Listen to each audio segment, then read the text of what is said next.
Portanto, os símbolos, como vimos, são, de certa forma, uma linguagem universal, eles encontram-se em todo lado.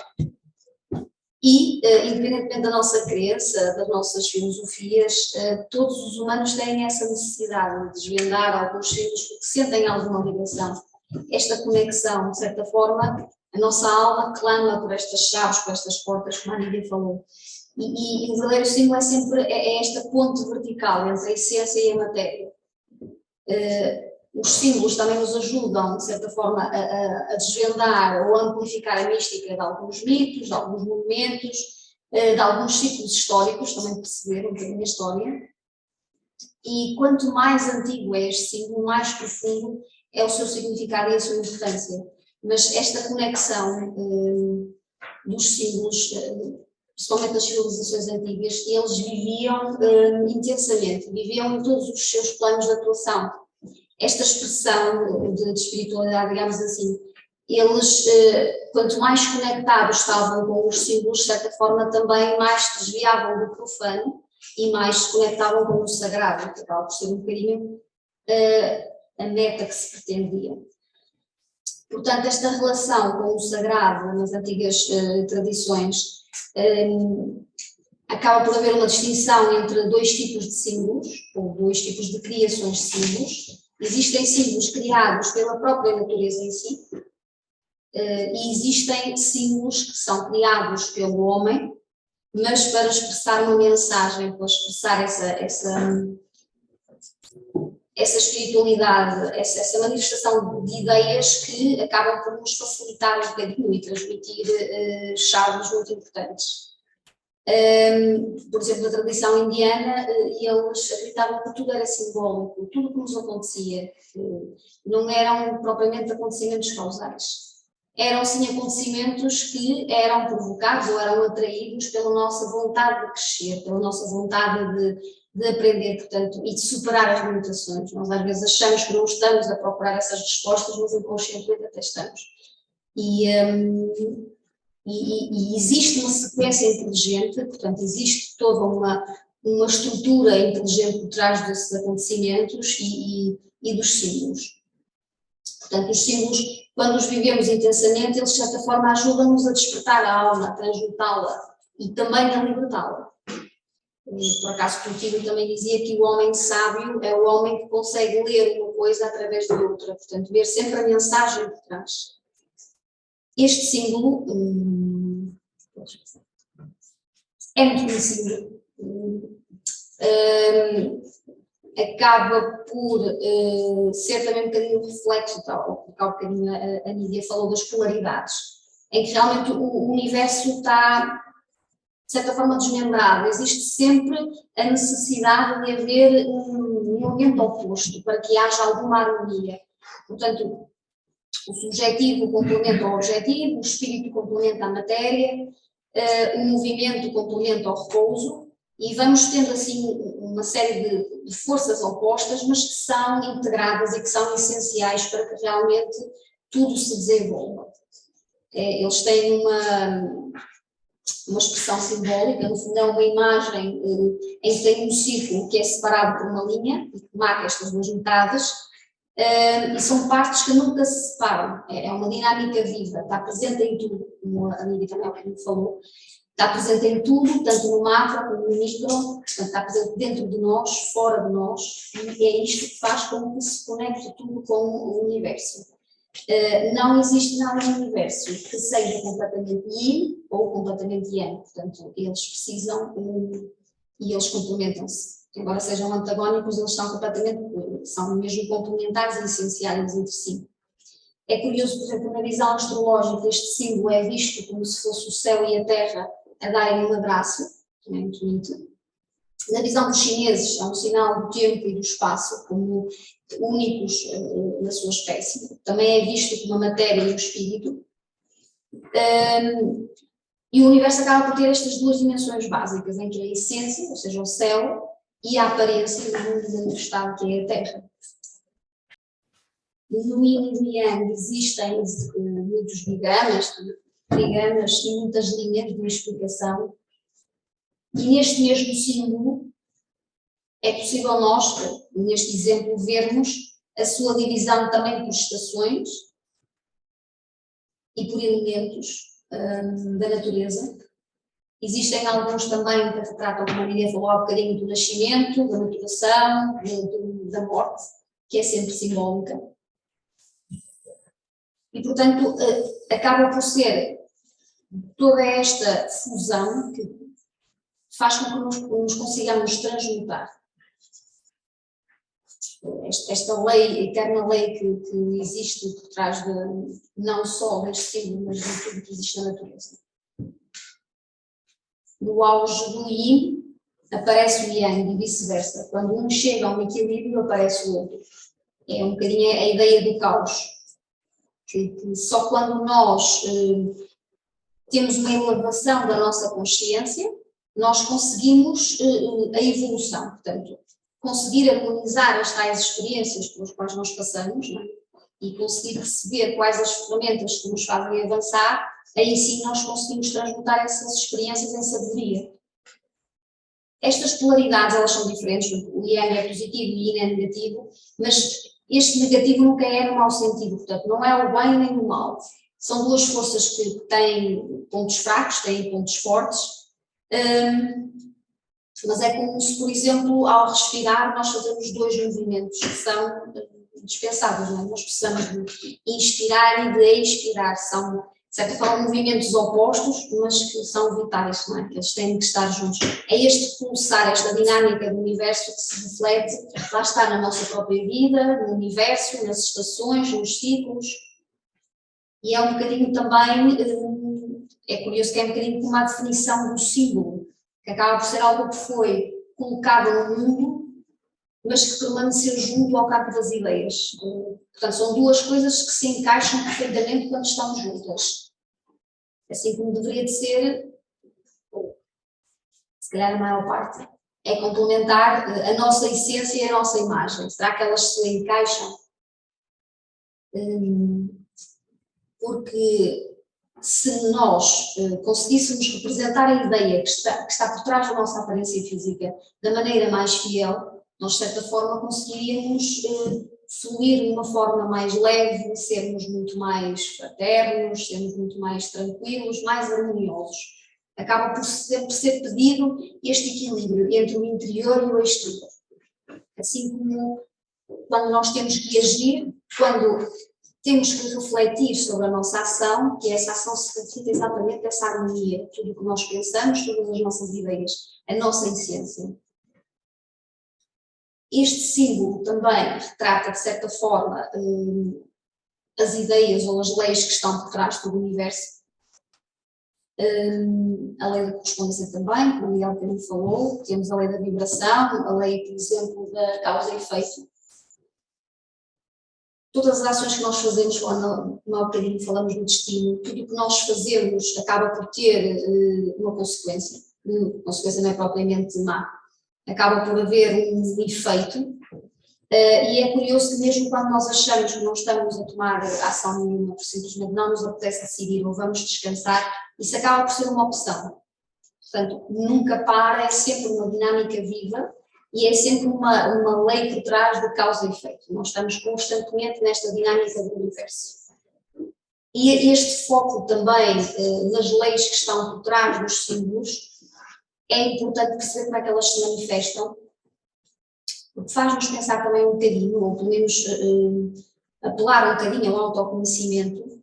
Quanto mais nós nos vamos conhecendo e como é que nós nos manifestamos, nós conseguimos também perceber e conseguimos chegar à nossa essência e daí também entrar nessa harmonia de manifestar exatamente a nossa ação física conforme a nossa essência, a nossa profundidade. Algumas curiosidades do Yin e do Yang são as características, portanto, existe a noite e o dia, existe o escuro e o claro, polaridade negativa e positiva, o baixo, o alto, o feminino, o masculino, a lua e o sol, o calmo e o agitado, o repouso e o movimento, o inverno e o verão. Bem, são energias opostas, digamos assim, mas que são complementares. Todos nós temos uma parte feminina e uma parte negativa, aliás, em todas as nossas ações tem uma parte negativa e uma parte masculina, por exemplo. Todos nós temos a lua e o sol, todos nós temos momentos calmos e agitados, temos o inverno e o verão. Durante o nosso dia nós conseguimos passar por todas as estações. A noite e o dia não tem que ser, a noite não tem que ser necessariamente algo negativo, nem o dia de ser inteiramente positivo. Acabam por ser energias que se complementam e o equilíbrio é exatamente quando estes dois polos trabalham entre si e é isso que se pretende, estarmos harmonizados sem que haja o prejuízo de outra parte. Quando caímos no extremo físico, para atender se calhar a prioridades que nós deveríamos definir um bocadinho melhor, acabamos depois por ficar em falta com a nossa parte energética, a nossa parte emocional. Daí ser muito importante este equilíbrio. A energia que nos é dada, de certa forma, ela está muito bem distribuída. Cabe a nós, não é? Através da nossa consciência, do nosso autoconhecimento. É óbvio que há alturas em que poderá ser um bocadinho mais complicado fazer essa gestão, mas tentar perceber que o equilíbrio é importante, porque se depois não estivermos bem harmonizados e se precisarmos de tomar alguma decisão ou fazer face a alguma situação, não vamos estar harmonizados o suficiente, não vamos estar com uma consciência elevada e isso pode efetivamente trazer-nos alguns dissabores. Portanto, existe um escritor, que é o Christopher Markle, que ele diz que ele é o autor do livro Yin e Yang, Polaridade e Harmonia na nossa vida, em que ele diz que é somente possível nós termos a felicidade e a harmonia quando existe exatamente estas duas forças a trabalharem em conjunto, portanto o dia e a noite, o feminino e o masculino, a lua e o sol, que são forças que estão existentes no cosmos e não é por acaso, portanto existem tanto no microcosmos como no macrocosmos. Acaba por ser duas peças de um jogo fundamental, não são rivais, e como referi há bocadinho, têm partes, cada uma delas tem pontos fortes, tem pontos fracos, como nós, não é? E isto acaba por ser a busca do ser humano, não é? De harmonizar, ter o tal equilíbrio interior e exterior. É um caminho, acaba por ser um caminho este jogo, para chegarmos ao mundo, para chegarmos à nossa meta. Este próximo símbolo também é muito conhecido, que é a mística flor de lótus. Existe uma lenda muito bonita da Índia, que tem a ver com a criação deste símbolo. No caso deste símbolo, como vocês conseguem ver, ele não foi criado pela mão humana, ele foi criado pela natureza e ele é conhecido exatamente por ser uma homenagem aos deuses e à natureza em si. Não só pela beleza, mas também por tudo, desde o seu nascimento, à sua maturidade, digamos assim, até ao seu próprio recolhimento.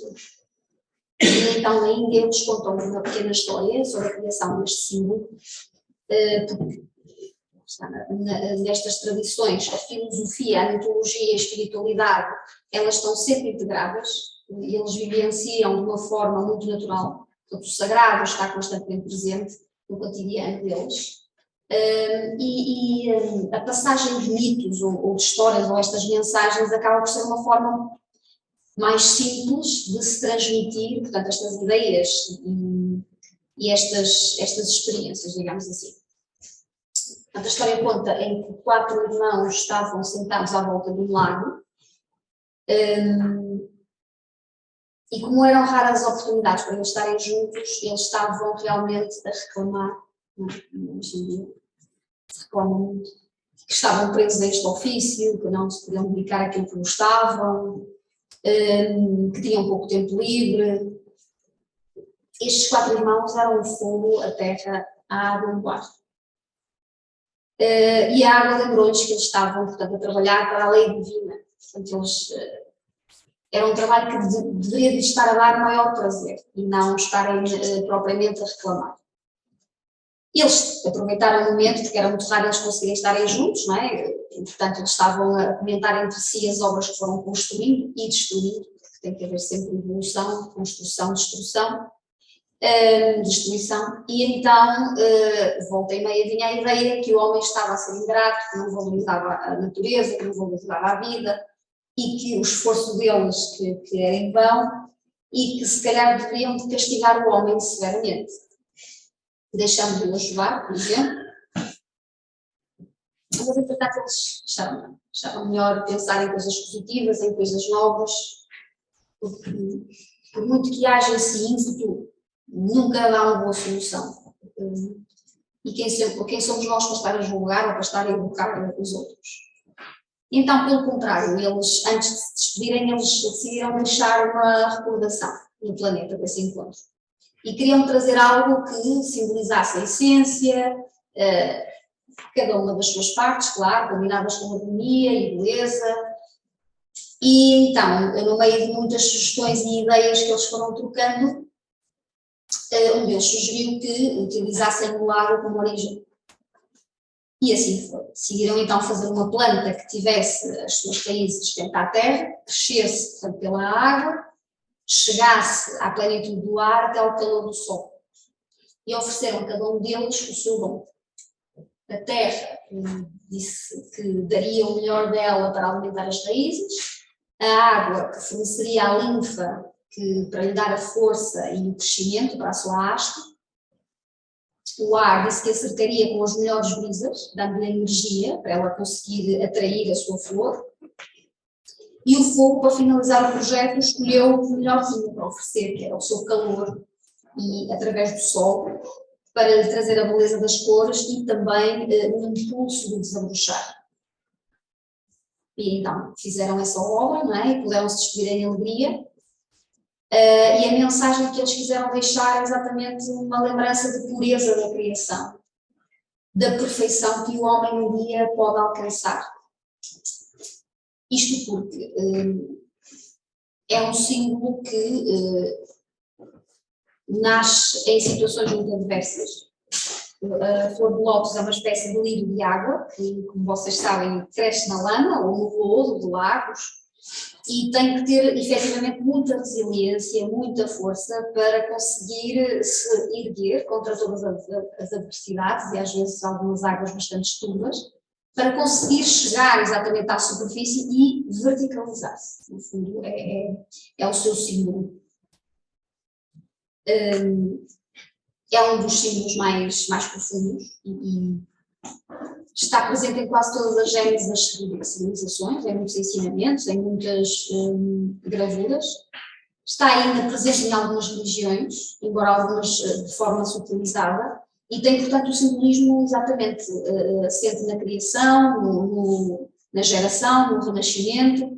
É um símbolo, portanto, que, acima de tudo, não é, com uma vontade férrea, acaba por cumprir o seu propósito. Ela é considerada uma flor sagrada, como sabem, seja na Índia, seja na China, no Japão e no Egito também, aparecem muitas gravuras das suas pirâmides e nos seus palácios. No budismo nós conseguimos ver em muitas passagens, por exemplo,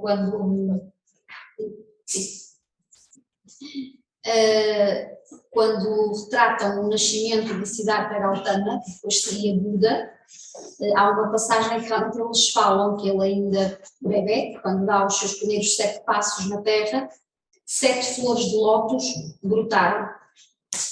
Para eles o simbolismo seria que cada passo que ele dava era um degrau no crescimento espiritual.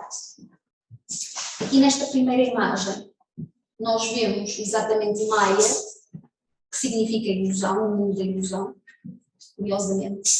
Maya recebe no seu sonho de Bodhisattva, que lhe está a entregar a flor de lótus e lhe anuncia que ela seria, portanto, a mãe de Buda, do iluminado. Também na civilização egípcia existe um mito em que Horus teria nascido de uma flor de lótus. E também na religião cristã, embora depois com algumas alterações, quando o arcanjo Gabriel anuncia à Virgem Maria que seria, portanto, a portadora do novo Salvador da humanidade, inicialmente seria uma flor de lótus, mas depois foi passado para uma açucena, embora que a ideia acaba por ser um bocadinho a mesma. Outro aspecto interessante também da flor é que as sementes podem ficar durante muitos anos. Há em certos estudos, dizem que milhares de anos as sementes podem ficar sem água. Portanto, a esperar a condição ideal para que possa germinar.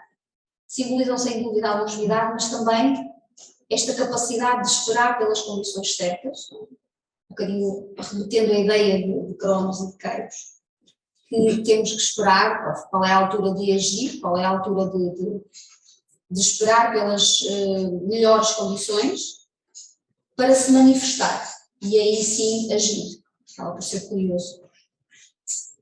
Elas também, as folhas da flor de lótus também têm a capacidade de se autolimparem contra alguns micro-organismos e contra a poeira.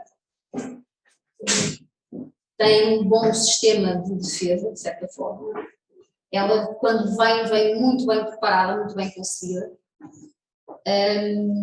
E além disso, ela tem a capacidade de que quando escurece, ela recolhe e fecha a flor.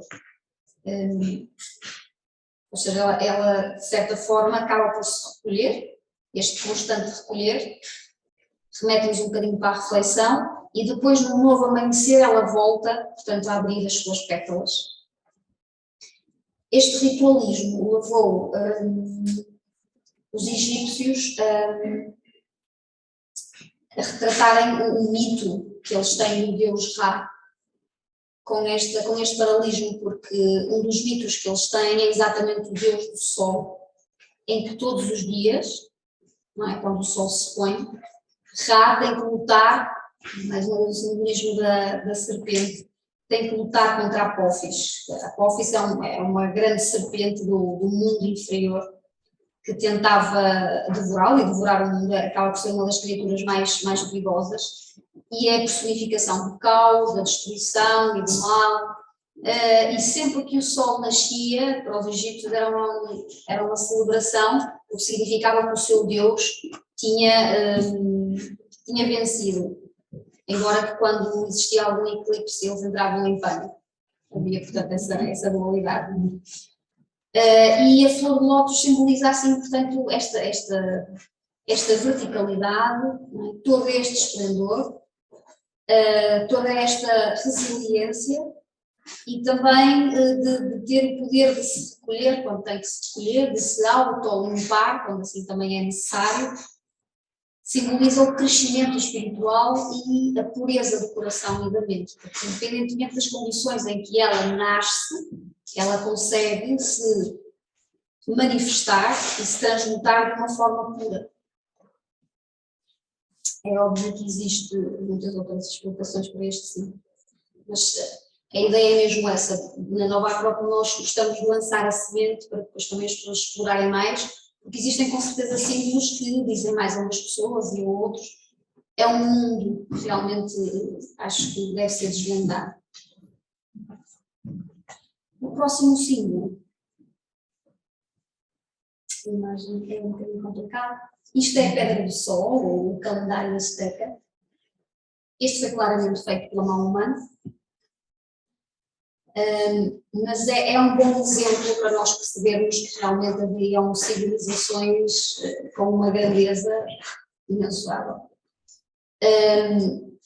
Este calendário pesa cerca de 24 toneladas, cerca de 3,5 metros, mais ou menos. Portanto, ele faz parte dos objetos mais famosos da cultura mexicana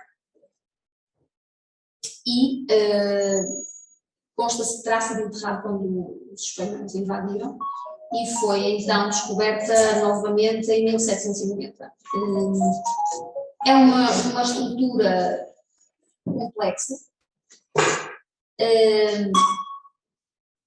Pensa-se que inicialmente ela estaria pintada para se visualizar melhor os seus símbolos e hieroglifos.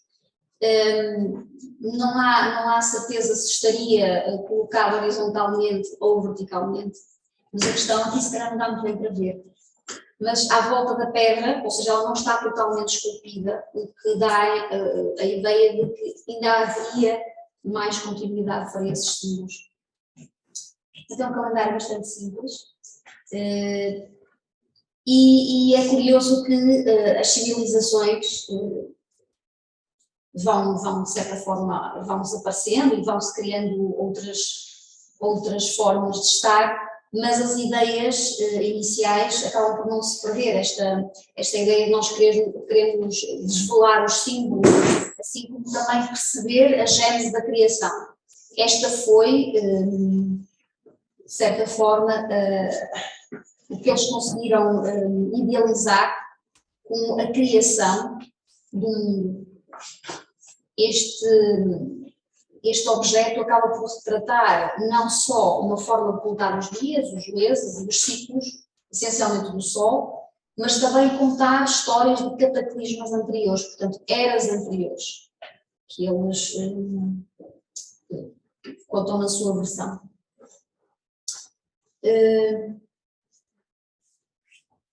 Não, se calhar não.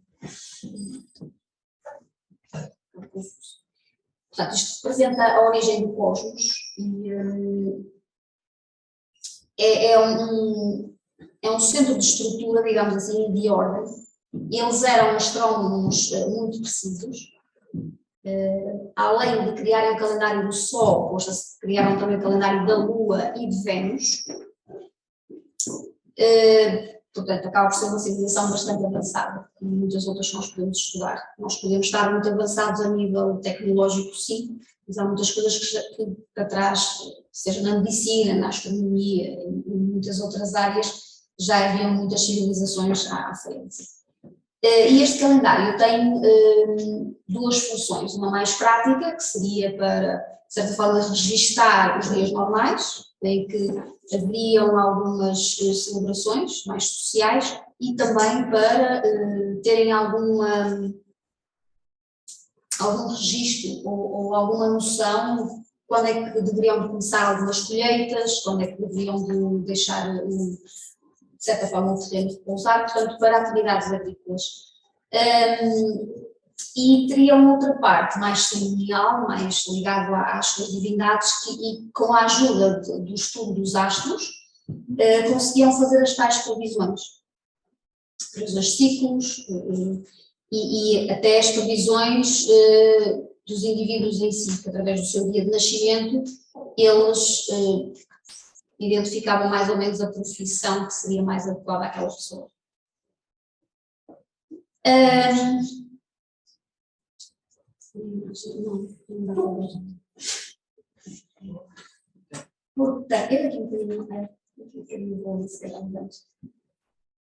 Portanto, na parte civil eles têm 365 dias, como nós, eram 18 meses, com 20 dias, cada dia era dedicado a um deus,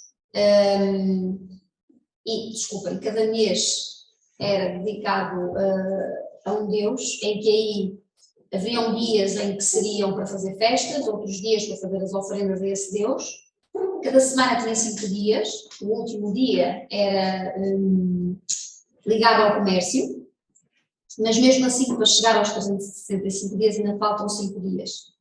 Esses 5 dias eram considerados os dias vazios, ou nefastos, ou ainda malditos, em que nesses dias eles não faziam nada, ninguém via comércio, ninguém trabalhava, era jejum, abstinência. Mas e assim ficava o ano civil completo de 365 dias. No outro calendário, mais místico, eram 260 dias, e esse já seria mais para as previsões, para o horóscopo. Eles tinham uma série de 20 símbolos, ficamos um bocadinho no marco, em que desses símbolos tinha plantas, tinha animais, tinha deuses, e era assim que eles iam relacionando.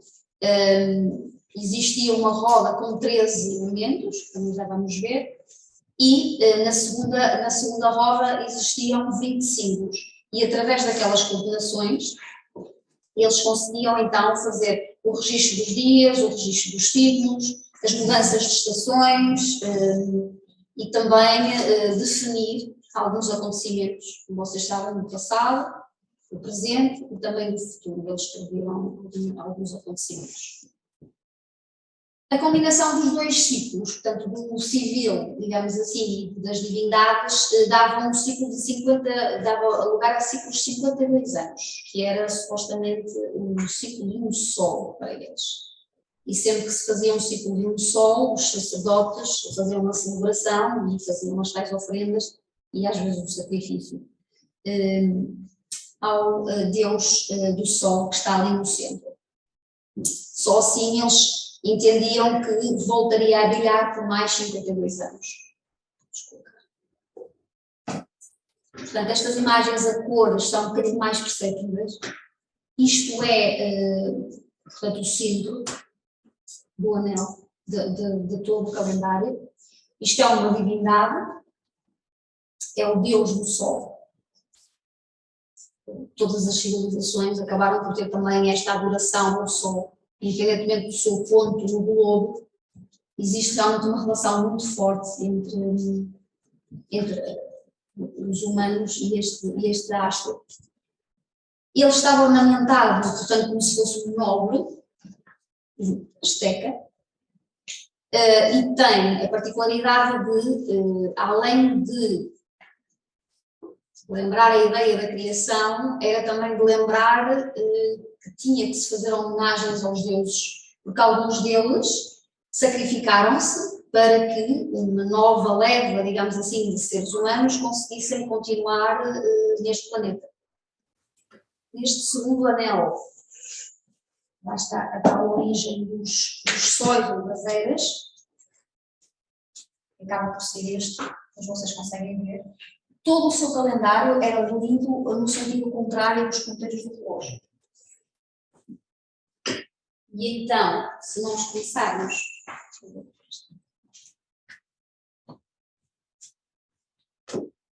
Se nós começarmos então por aqui, é a era de Jaguar. Ou o Sol de Jaguar.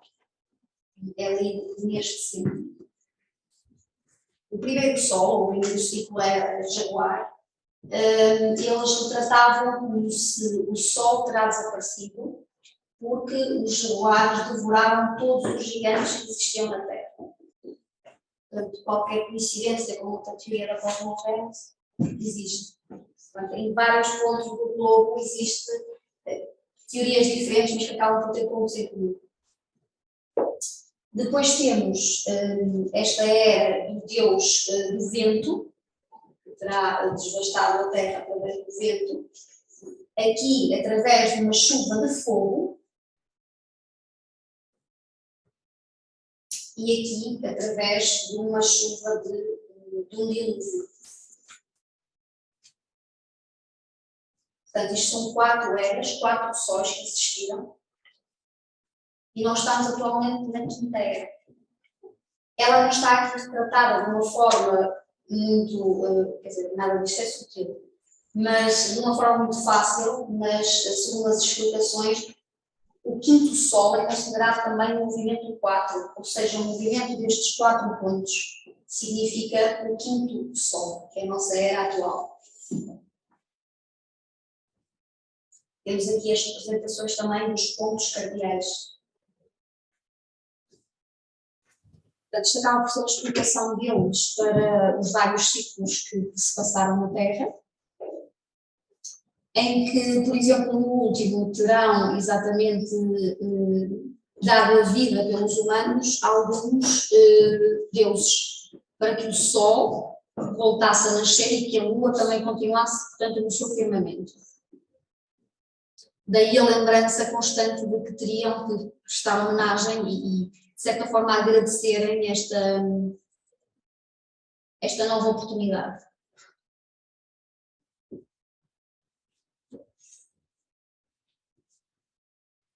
Ali, outra questão também, aqui as 4 eras, também era interessante que a própria capital dele estava dividida em 4 partes, portanto, também para remeter este simbolismo do calendário.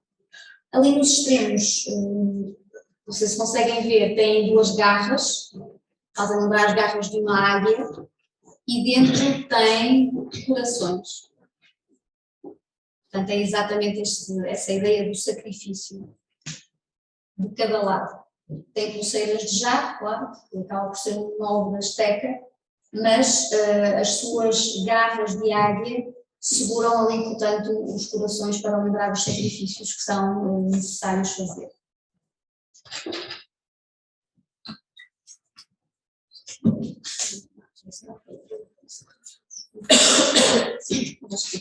Aqui tem então os desenhos ou os hieróglifos dos 20 dias aztecas, em que eles começavam a fazer a sua contagem.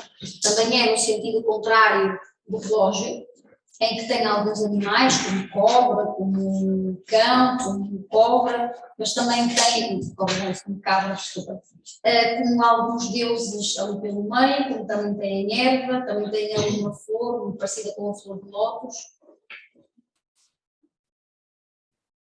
Depois este anel, que é o seguinte, é o anel do resplendor solar, ao ter na mesma incrustações ali em jade, com alguns raios mais prominentes do que outros. Em algumas versões consideram aqueles os elementos dos pontos cardeais, em outros são os primeiros símbolos que mostrei.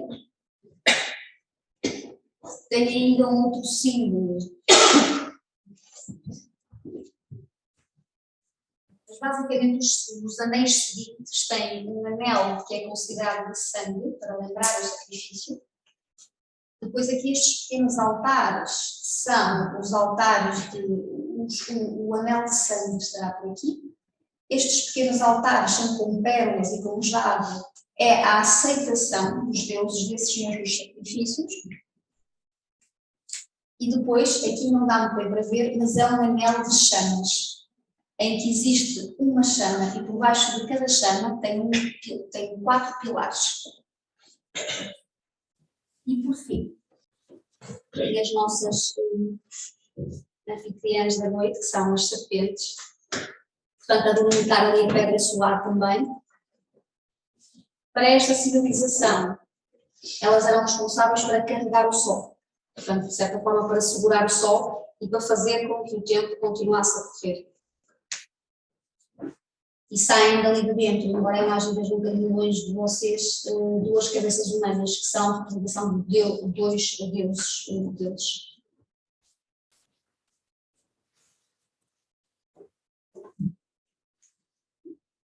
Aqui é uma coroa em que representa as constelações das Pleiades também.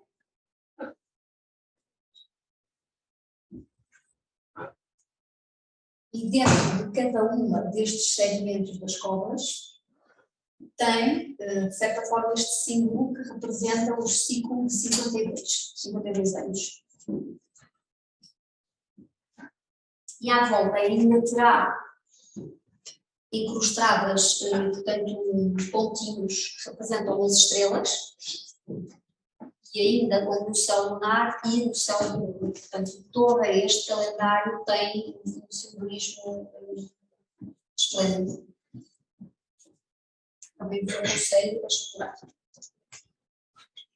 Mas como veem, quase todas as civilizações, existem muitas ideias comuns, existem muitos elementos, muitos animais que são mais simbólicos do que outros. Independentemente da era e do ponto do globo em que eles estejam.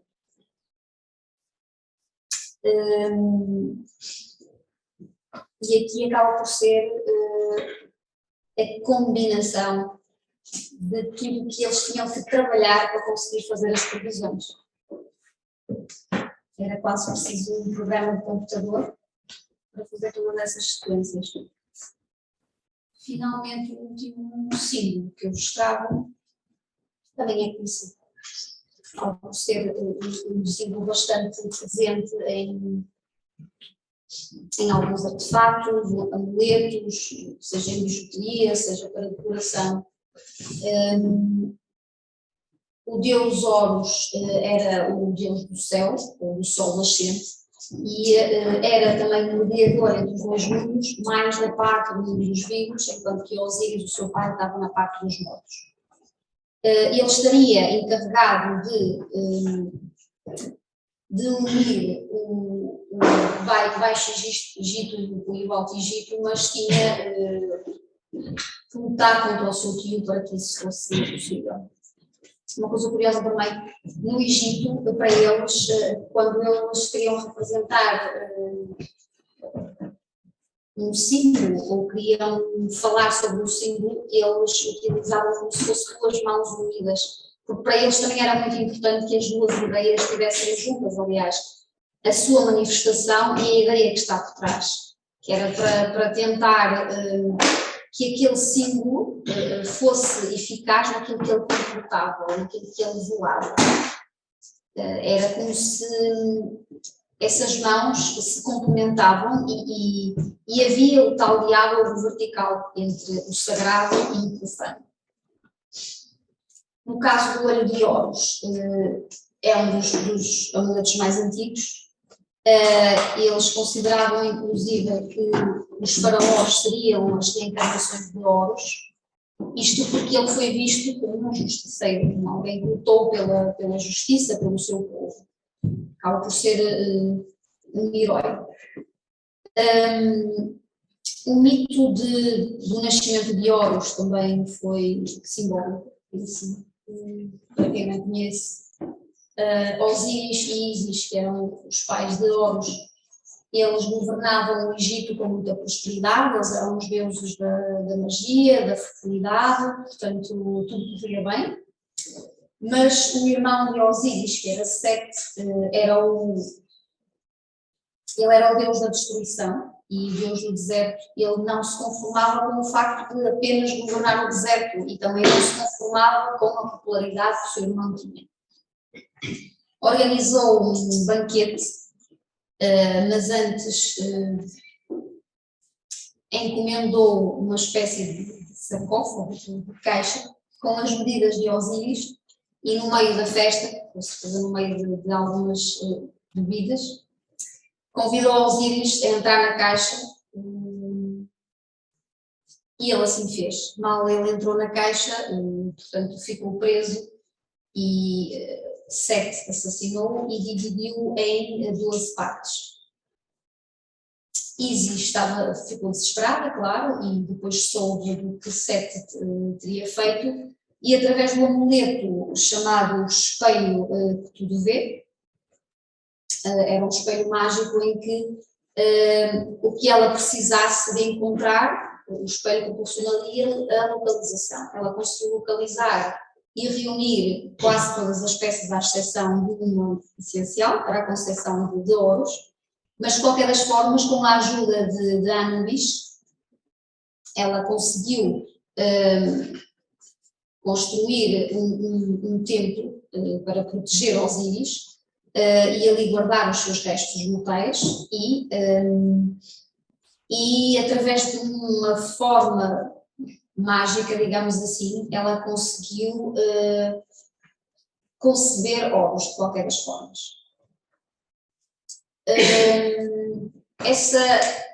Essa criança que foi gerada acabou por crescer um bocadinho no meio de uma história de ódio e de sede de vingança,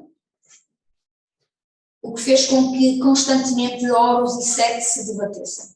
Numa das batalhas, Horus perde um olho, mas com a ajuda da deusa Hathor, ela restaurou-lhe este olho e ele ficou ainda com mais poder. Portanto, ele acaba por ser, de certa forma, também um símbolo do processo da cura. Além de se ter tornado, depois quando venceu o tio, um deus soberano de todo o Egito, ele tornou-se um símbolo de força, um símbolo de coragem e de luz. Este olho, eu não sei se vocês já repararam, ele tanto aparece para o lado esquerdo como para o lado direito. Ele acaba por ter simbolismos diferentes. Para o lado direito, ele aqui também tem a tal dualidade em que de um lado é o lado masculino, do outro lado é o lado feminino. que é curioso esta polaridade até com eles. A parte solar também, e a parte da integridade física, ou a parte lunar, que é a essência da cura, e de controlar as energias espirituais. Estas dualidades acabam por estar sempre presentes em quase todas as civilizações. Portanto, depois de recuperar o seu olho, Horus consegue vencer o tio, e acabam por. Este amuleto acaba por ser algo de uma grande importância. Ele era inclusive quando havia a mumificação, portanto o corpo levava entre as telas, levava um destes amuletos para o ajudar no outro mundo. Aqui quem vemos é Anubis, é um deus que era responsável para acompanhar, digamos assim, depois o defunto. Depois da mumificação, o coração era entregado a Anubis e ele iria pesar numa balança. Se o coração fosse muito pesado, seria devorado por um monstro. Se fosse mais leve do que a pena, que era o que estava do outro lado do outro prato da balança, ele aí seria encaminhado com Anubis numa barca até Osíris. Daí também existir o ritual de osificação, que é quando há transmutação, quando há exatamente essa meta alcançada, a vida após a morte. É, portanto, um símbolo de poder, de clarividência e também de justiça, como referi há um bocadinho, porque acabou por fazer a justiça. É um equilíbrio de forças interiores, porque o olho.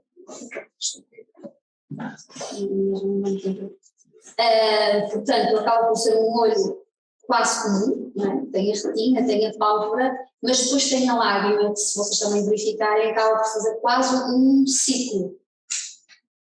É um símbolo de dor, mas essencialmente de transmutação da dor. É quase retratada uma jornada do herói, em que existiu a luta, existiu a dor, existe, portanto, a fase em que realmente parece estar tudo perdido, mas depois existe o equilíbrio, existe a restauração e a cura que lhe permite ultrapassar esses obstáculos e conseguir vencer. E os símbolos é exatamente isso que nos permitem, não é? Trazer alguma mensagem, pelo menos, assim os antigos tentavam fazer, para abrir um bocadinho mais a consciência. E conforme se vai evoluindo mais no símbolo, mais chaves, mais portas se vão abrindo, e mais nos vamos identificando com uns e menos com outros, mas nós temos sempre uma ligação muito forte, porque percebemos que há algo que nos está a ser mostrado e que nós não conseguimos ver. Depende um bocadinho de nós, não? Da nossa priorização, da nossa gestão da vida, se realmente estamos predispostos a nos posicionar para aprender sobre estes elementos, sejam da natureza, sejam da criação do ser humano, mas que acaba por ser bastante enriquecedor e ajuda-nos a entender algumas leis que até aí nós nem estamos a perceber que existiam.